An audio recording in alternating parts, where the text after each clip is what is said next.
আমি বারবার তোমার মায়ায় পড়ি। যত ভাবি তোমার কাছ থেকে অনেক দূরে সরে যাব, তত তোমার কথাগুলো মনের মধ্যে ঘুরপাক খেয়ে তোমার কাছে নিয়ে যায় আমাকে। মায়ায় পড়া যেমন সহজ, কিন্তু মায়ার বন্ধন ছিন্ন করাটা অনেক কঠিন। এক জীবনে কত কী যে ঘটে যায় আমাদের জীবনে।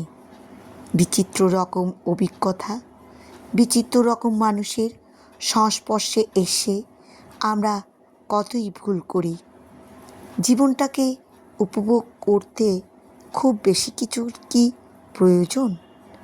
তবুও আমরা যত পাই তত বেশি পাওয়ার আকাঙ্ক্ষা দমন না করে তার পিছনে পিছনে ছুটে বেড়াই, আর তাতেই পড়ি বিড়ম্বনায়। মায়ার খেলায় জিততে গিয়ে বারবার হেরে যায়। মায়ার বন্ধন বড়ই আলগা আমাদের জীবনে, তবুও আমরা মায়ায় বারবার পড়ি।